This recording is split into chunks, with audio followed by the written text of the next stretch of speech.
ونصلی علی رسولہ الکریم اما بعد فاعوذ باللہ السمیع العلیم من الشیطان الرجیم بسم اللہ الرحمن الرحیم۔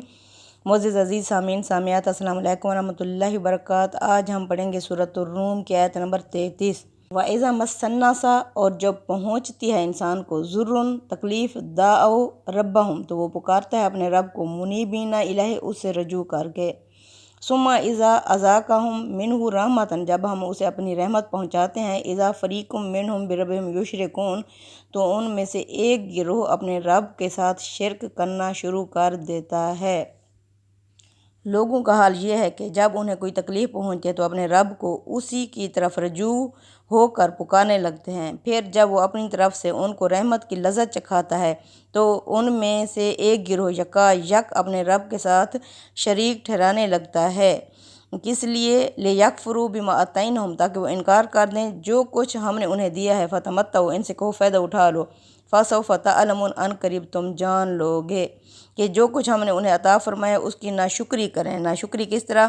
لوگوں کے حال پر اظہار افسوس کے ساتھ یہ توحید کی ایک نہایت اہم نفسیاتی دلیل کی طرف توجہ دلائی ہے۔ استاد امام امین احسن اصلاحی اس موقع پر لکھتے ہیں، جب انسان پر حقیقی افتقار اور بے بسی کی حالت طاری ہوتی ہے تو وہ تمام دوسرے اسباب اور وسائل اور خود تراشیدہ معبودوں کو چھوڑ کر پوری انابت کے ساتھ اپنے رب حقیقی کی طرف متوجہ ہوتا ہے۔ یہ اس بات کا ثبوت ہے کہ اس کی اصل فطرت کے اندر ایک خدا کے سوا کسی اور کے لیے کوئی شہادت موجود نہیں ہے، لیکن جب افتقار کی حالت ختم ہو جاتی ہے تو پھر وہ کیا کرتا ہے؟ اپنے رب کے ساتھ انہی گمراہیوں میں کھو جاتا ہے جن میں وہ اس سے پہلے کھویا ہوا تھا۔ اس سے معلوم ہوا کہ شرک کا اصلی سبب انسان کی غفلت ہے۔ یہ غفلت جب قدرت کی کسی خبردار یا تنبیہ سے دور ہو جاتی ہے تو اس کو اصلی حقیقت نظر آنے لگ جاتی ہے، لیکن جب حالات بدل جاتے ہیں تو اس کی سابق غفلت پھر عود کر واپس آ جاتی ہے۔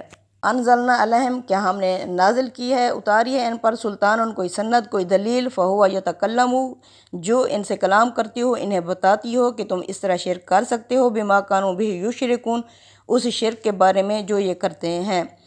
وَإِذَا أَذَقْنَا النَّاسَ رَحْمَةً فَرِحُوا بِهَا، اور جب ہم انسان کو اپنی رحمت پہنچاتے ہیں تو وہ خوش ہو جاتا ہے۔ وَإِن تُصِبْهُمْ سَیِّئَةٌ، اور اگر پہنچتی ہیں انہیں کوئی تکلیف، کوئی پریشانی، بِمَا قَدَّمَتْ أَیْدِیہِم، جو ان کے اپنے ہی ہاتھوں کی لائی ہوئی ہوتی ہے، اِذَا هُمْ یَقْنَطُونَ، تو اس صورت میں انسان کیا ہوتا ہے؟ مایوس ہو جاتا ہے۔ اللہ فرماتے ہیں، ان سے پوچھو انہوں نے یوں ہی خدا کے شریک ٹھہرا لیا یا ہم نے انہیں کوئی ایسی دلیل ان پر اتاری ہے کہ جو یہ خدا کے شریک ٹھہراتے ہیں وہ اس کی شہادت دے رہی ہو کہ تم اس طرح شرک کر سکتے ہو۔ پھر یہی نہیں، جب ہم انسان کو رحمت کی لذت چکھاتے ہیں تو شکر گزاری کے بجائے وہ اس پر اترانے لگتا ہے، اور جو کچھ ان کے ہاتھوں نے آگے بھیجا ہے اس کے بدلے میں اگر کوئی تکلیف انہیں پہنچ جاتی ہے تو فوراً مایوس ہو جاتا ہے۔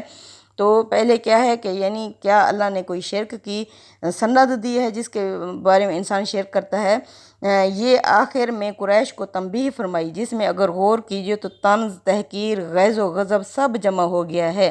اللہ فرماتے ہیں، جب انسان کو ہم اپنی رحمت پہنچاتے ہیں تو وہ اترانے لگ جاتا ہے، جو تکلیف پہنچتے ہوتی بھی اس کے اپنے ہاتھوں کی ہے، پھر کیا ہوتا ہے؟ انسان مایوس ہو جاتا ہے۔ نعمت، نقمت سب خدا کا امتحان ہے، تمام نیک اور بد کسی نہ کسی صورت میں اس سے گزرتے ہیں، لیکن آیت میں نقمت کے ساتھ بما قدمت ایدیہم کے الفاظ اس لیے آگے آئے ہیں، اشارہ قریش کی طرف ہے جنہیں در پردہ تنبیہ فرمائی کہ آج تو خدا کی بخشی ہوئی نعمت پر اکڑ رہے ہو، لیکن اپنے کرتوتوں کے بس اگر کل کسی پکڑ میں آ گئے تو رو گے اور چلاؤ گے۔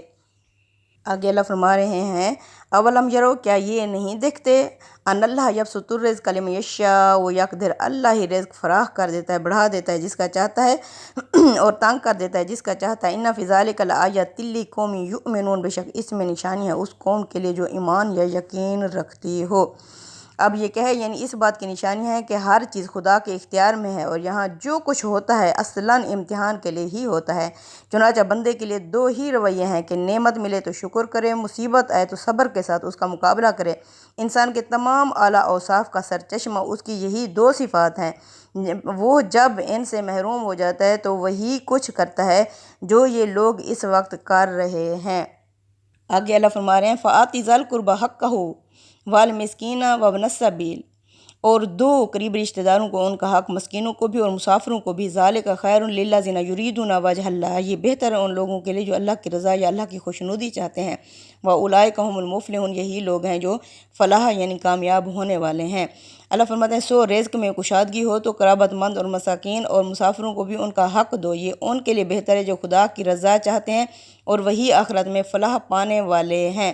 یعنی وہ حق جو خدا نے ہمیشہ سے مقرر کر رکھا ہے، اس لیے کہ نہیں دو گے تو خدا کے ہاں غضب، حقوق کے مجرم ٹھہرو گے اور تمہارا مال خود تمہارے لیے وبال جان بن جائے گا۔ اوپر جس شکر گزاری کی تلقین ہے یہ اسی کا طریقہ بتایا ہے۔ وما آتیتم من ربا لیربو فی اموال الناس، اور جو تم دیتے ہو ربا یعنی سود پر رقم، کیوں؟ لیربو فی اموال الناس، تاکہ یہ بڑھ جائے لوگوں کے مالوں میں مل کر۔ فلا یربو عند اللہ، یہ نہیں بڑھتی اللہ کے ہاں۔ وما آتیتم من زکوٰۃ، اور جو تم زکوٰۃ دیتے ہو تریدون وجہ اللہ ہی، اس سے تم اللہ کی رضا اللہ کی خوشنودی چاہتے ہو۔ فاولئک هم المضعفون، یہی لوگ ہیں جن کے مال بڑھ رہے ہیں۔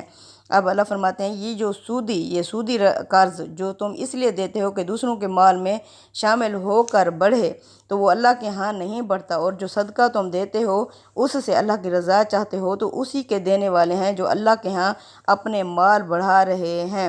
یعنی دنیا میں تو یقیناً بڑھتا ہے، تم 10 کے 20 اور 20 کے 100 بنا لیتے ہو، لیکن اللہ کے ہاں اس کی کوئی قدر و قیمت نہیں، بلکہ الٹا تمہارے لیے وبال جان بن جاتا ہے، اس لیے کہ جو کچھ بڑھا کر لاتا ہے دوسروں پر ظلم کر کے لاتا ہے۔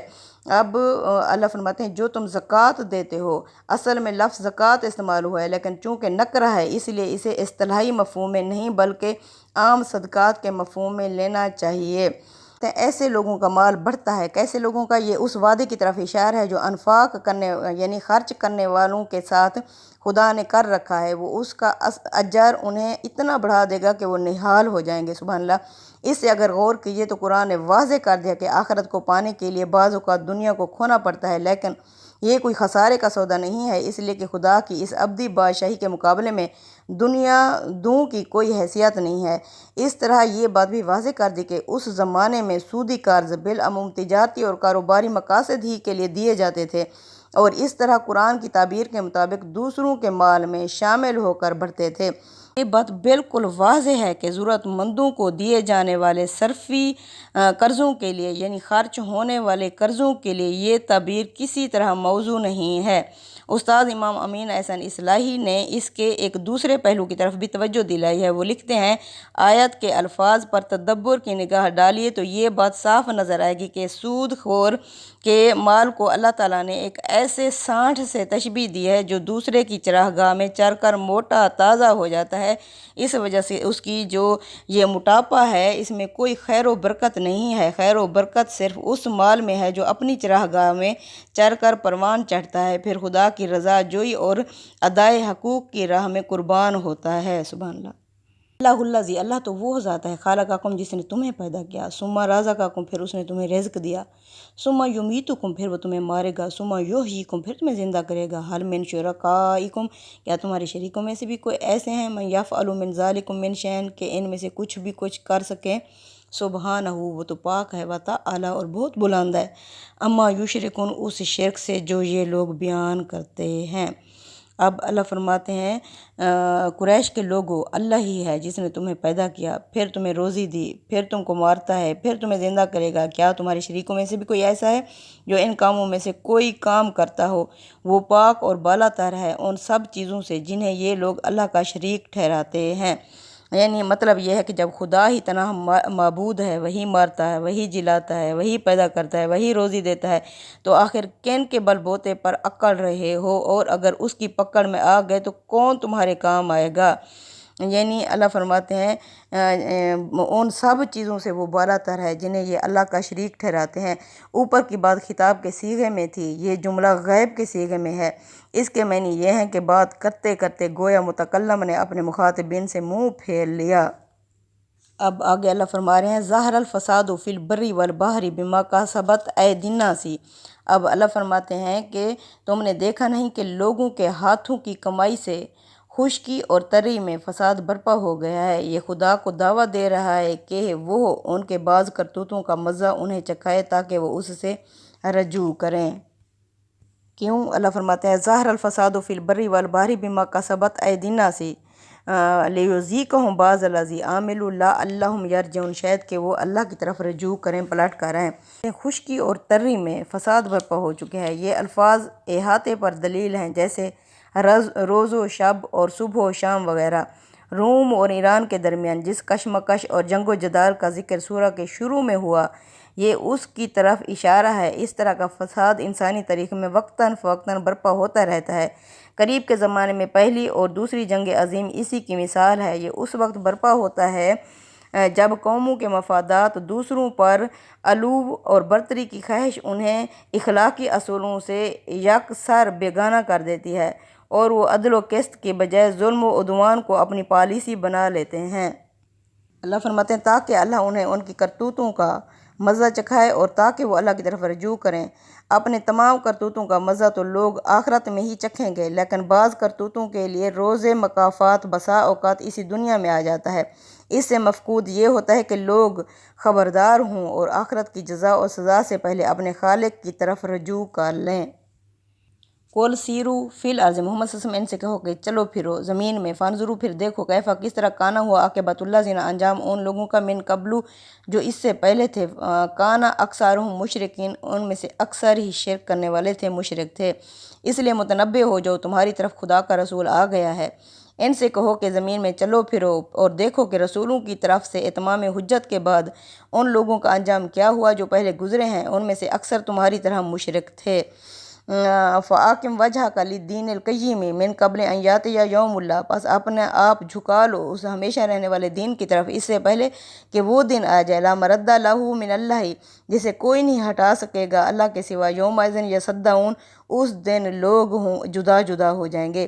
سو نہیں سنتے تو پرواہ نہ کرو اے پیغمبر صلی اللہ علیہ وسلم، اور اپنا رخ دین قیم کی طرف سیدھا رکھو، اس سے پہلے کہ اللہ کی طرف سے ایک دن ایسا دن آ جائے جس کے لیے واپسی نہیں، اس دن لوگ جدا جدا ہو جائیں گے، یعنی کہ سب متفرق ہو جائیں گے، کوئی کسی کے لیے کام آنے والا نہ بنے گا۔